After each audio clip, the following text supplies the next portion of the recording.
Hello everyone. Welcome to my channel. Please subscribe and keep watching more details. General Hospital.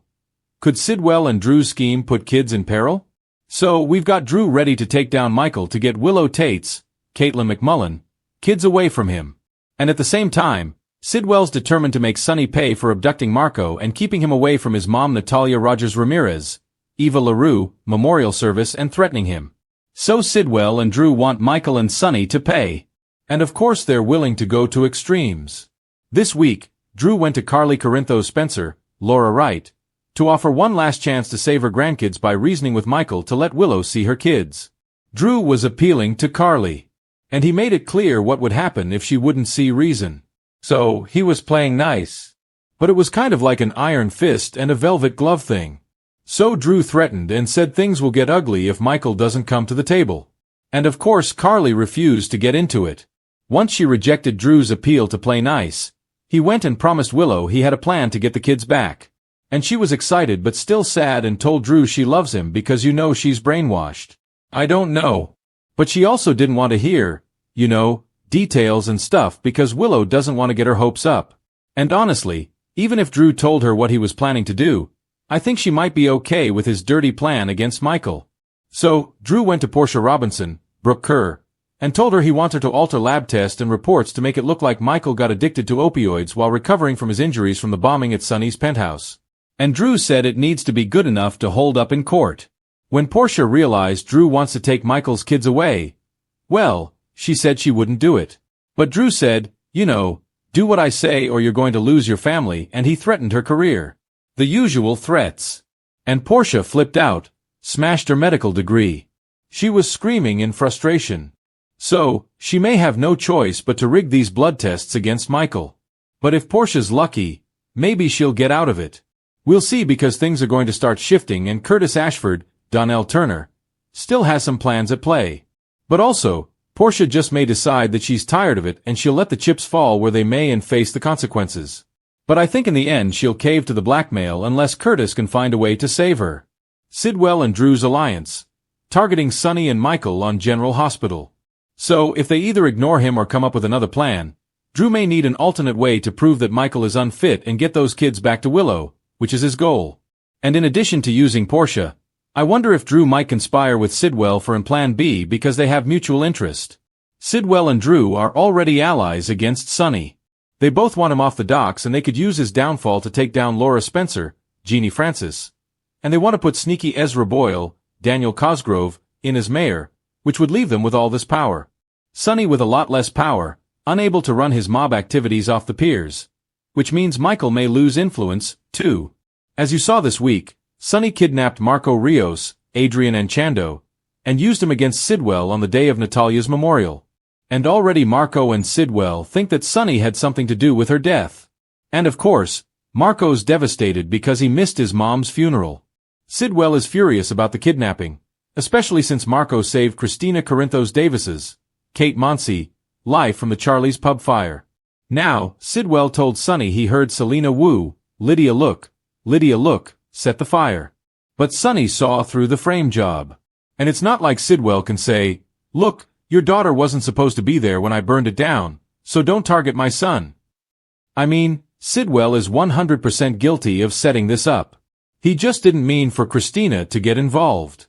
So, Sonny's not going to let Marco go until Sidwell does what he wants. And I just don't think Marco's dad will do what he wants. Plus, Lucas Jones, Van Hansis, threatened that he would involve the cops and tattle on Sonny kidnapping his boyfriend. So, it's messy. Potential conspiracy. Sidwell and Drew's revenge plot. I could see Sidwell and Drew getting together and Sidwell tells him what Sonny did to Marco and that they need to shut Sonny down once and for all. And I'm sure Drew would be appalled at the kidnapping and maybe he'll tell Sidwell what Michael has done to Willow since they're both playing the blame game.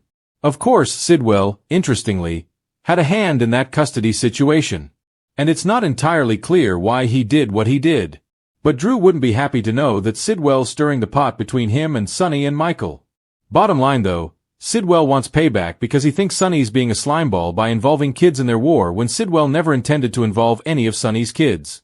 Marco may not come out of this kidnapping unharmed because at first he was just being held in a room. But then he tried to escape and I think he got roughed up. Escalating drama. Staged kidnappings and drug allegations on General Hospital. So, we'll see if Drew tells Sidwell about his plan to make Michael look like a junkie and publicly destroy him. Sidwell might agree to get involved. They may want to make Michael look like a danger to the kids because of opioids and Sonny look like a danger to the kids because of his mob business. They could stage a safe kidnapping of Wiley Quartermain Corinthos, Viren Weaver, and Amelia Grace Corinthos, Sequoia and Serenity Mork-Macko. And since Sasha Gilmore, Sophia Matson, just ran off with another of Michael's kids to protect her, that would make Sonny and Michael both look like a threat to the kids, which could really help Willow and Drew in court, even if the Michael opioid thing didn't work out, General Hospital. Sonny at fault? So, allegations that Michael turned into a junkie because of a mob hit on Sonny gone wrong would also make things look really bad, not just for Michael, but also be for Sonny because that would make him responsible for Michael's invented addiction. And of course, it's all ironic because Drew told Portia she inspired him by drugging him with the ketamine. And Drew might actually even go ahead and have Michael drugged. So, he's busted by the cops, high on pills in his car. They could absolutely set that up. And it's awful. But not unprecedented. If you remember years ago, Morgan Corinthos, Brian Craig, tampered with Michael's allergy meds to make him look unstable when he had taken custody of baby Avery Jerome Corinthos, Ava and Grace Scarilla, away from Sonny and they were trying to, get Sonny's kid back. So, the Corinthos family has done bad things to each other. This would not be the first messy custody drug thing to happen on General Hospital. So, yeah, Drew and Sidwell conspiring together could be really, really bad for Michael and for Sonny. In the end, though, if the plot is exposed, the person that would be most hurt by it in the end is Willow. So, we'll see which side wins before its latest explosive twist. Drew Kane's ambition and the mysterious Mr. Sidwell's shady connections are on a collision course. And this time, the fallout may land right in the laps of Port Charles's most innocent, the children. As Drew's moral compass continues to wobble, fans are starting to wonder if his latest deal might unleash a storm no one can stop. One that could threaten the safety of the very families he's sworn to protect. A dangerous alliance. For weeks, Drew's partnership with media magnate Sidwell has been raising eyebrows. The pair's alliance seemed, at first, to be purely business. An aggressive expansion of Aurora Media meant to challenge Valentine Cassadine and ELQ. But behind the polished press releases and high-stakes negotiations, something darker is brewing. Sidwell isn't just a businessman. He's a manipulator with murky ties to offshore accounts, political scandals, and possibly even organized crime.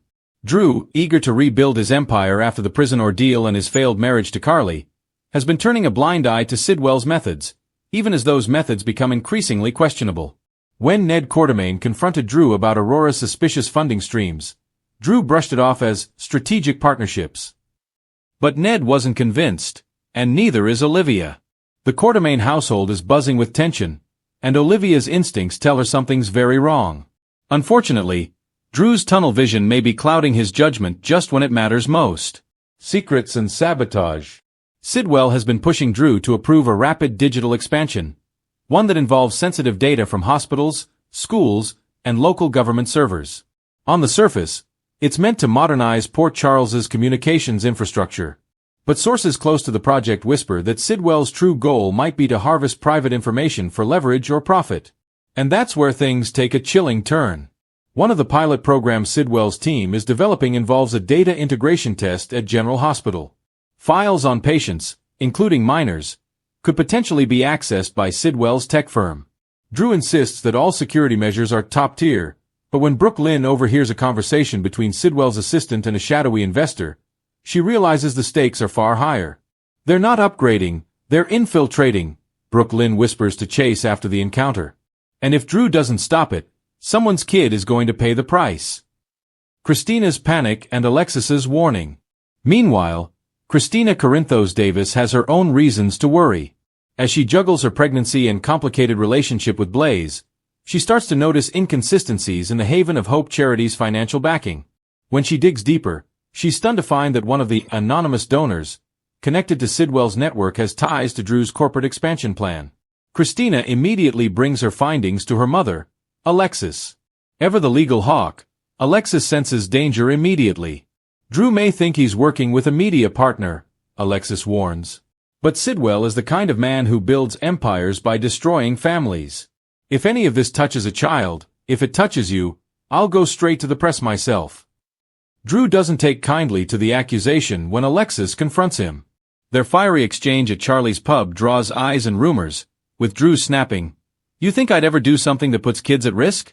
You don't know me anymore."